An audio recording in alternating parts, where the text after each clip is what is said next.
This has been about 20 years now, the WNBA. 22. Yeah, 22 years. Love to hear you help me solve that problem. Anybody that I should knows have the me. answer for, but I Well, want to ask and I'm you. glad you're asking the question, because I think I am anybody that knows me and has had this as a topic knows how strongly I feel about the evolution of the WNBA is going to be hinged upon social change, societal norms changing, and how we feel about women. Women in the workplace, women in business, women in politics, women in sport. And so I think that And so how do we do that? Convincing men too, right? Well, that's a sports indirectly. fan, That's what I'm saying. Yeah, exactly. It's because I think men are conditioned. Not all. This is not a all men are bad sort of thing. I think that men have been given a role of that sports is norm, business is norm. You can go out in the world, and just by being a white male, your opportunities are going to be different than, say, my opportunities, or if I had a black female or a black male or brown next to me. That's conditioning that goes on. This started when we were 3 and 4. This started, right? The opportunities that you had as an athlete. Born, but yes, what I'm saying is, in our lives, it's long before we were born.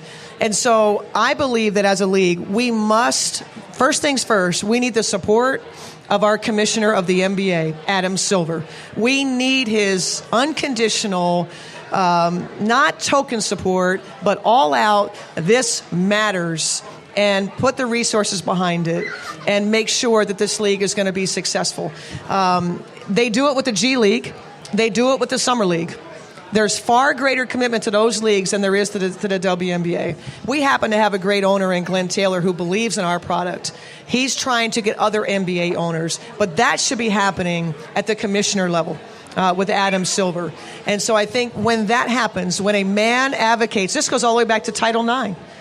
Senator Bai that said, and actually it was his wife who was denied opportunities educationally, not sports-wise, but educationally in science, technology, and mathematics. Just really didn't have the. I spoke to a STEM group today, and I said, do you know that if I wanted to do this, or someone older than me wanted to do this at our age, we were told no.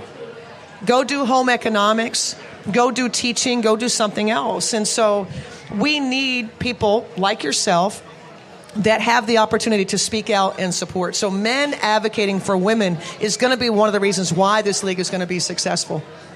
Some of the research I've done kind of focused on women's tennis.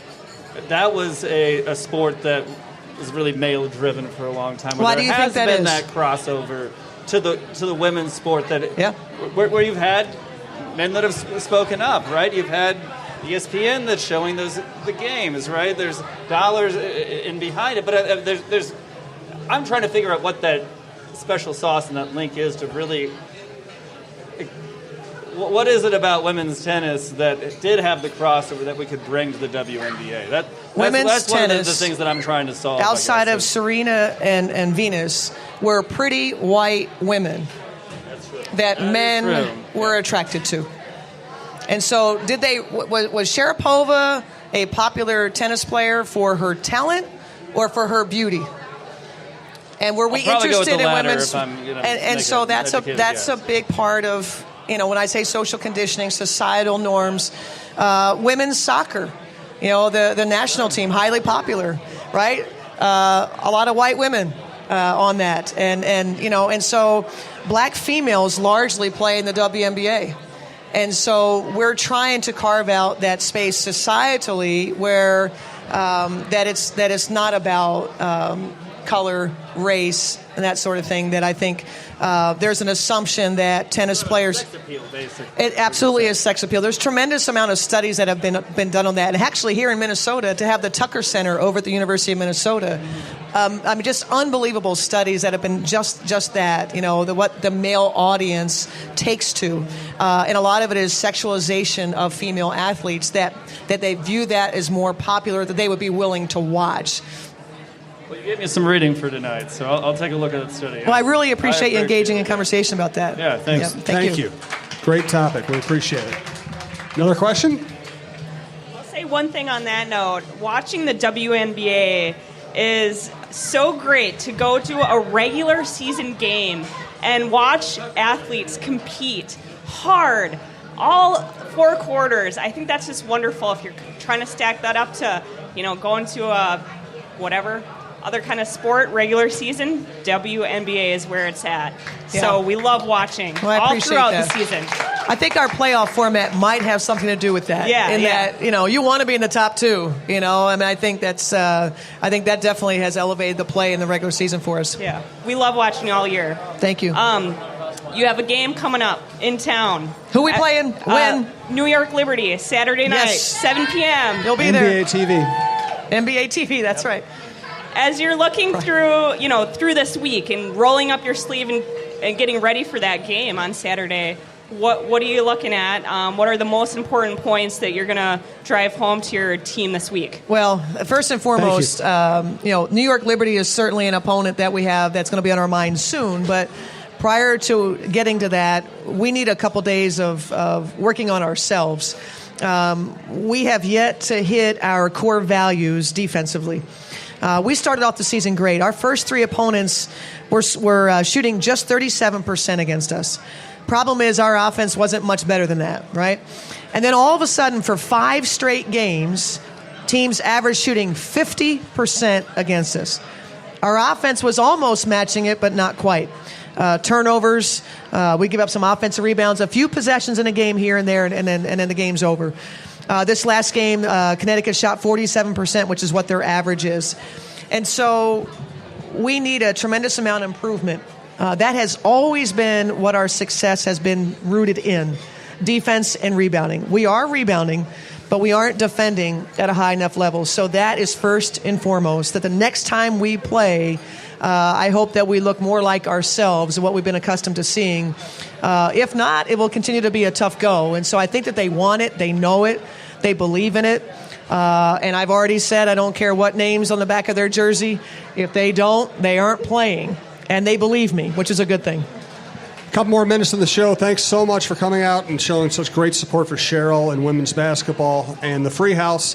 I'm going to come to Cheryl for a final thought. These are always very entertaining. This will be good. I'm putting pressure on her right now. Yeah. Thanks again to Free House. Again, Washington Avenue, North Loop. You know where it is. Great patio, spacious bar. Lots of restaurant seating, great menu, great beer. We can attest to all that. And thank you to the Lynn Hall, our other sponsor, 2640 Lyndale Avenue, South Minneapolis. Incredible restaurant, event space, kitchen, TV, studio, and more. The Lynn Hall provides wholesome food, teaches classes, makes delicious drinks. No matter what you're hungry or thirsty for, they have you covered. They also have a trio of exciting events this summer called the Wisdom Series. They had started off with Michelle Tafoya. You know who she is, last Sunday.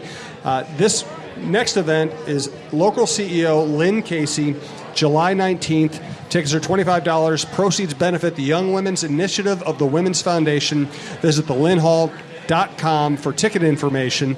Once again, we appreciate everybody who listens, everybody who comes out to the Free House. We do non-live shows as well. You can find those at talknorth.com. Follow us on Twitter, and you'll see the feed there. Subscribe at iTunes, your favorite podcast app. After all that, final thought, Cheryl Reeve. Well, I think I have to start with the amazing people that came out to support the podcast. So thank you all. Yeah, thank you all for being here. Really appreciate it. Spending time with us here at the Free House. Hopefully your meals were good. Your drinks were as cold as mine and as tasty as mine. Shout out to Oliver Harrison, Knox Reeve. So well behaved, There he Oliver. is. Look at him. His first podcast, his first live podcast. I think he had a great time. I think final thought for me is I think when you go through tough times as a team, you kind of learn who your friends are, so to speak, and I just like to say that one of the things I think is important is that writers, bloggers, podcasters, whatever it is, have every right to cover our team honestly and fairly and say what they see. And if they think that the team isn't doing A or B or whatever it is, if it's a player, I think those things are okay. But if you have never covered our team before, you do not have the right to come in now and have something to say about the success or lack of success of our team to this point. That happened. And I will not accept that, Jim. Sue me. I almost don't want to end the show. We've had so much fun. We've had so many great topics. Do you have another final thought? You want to keep going? We can keep going.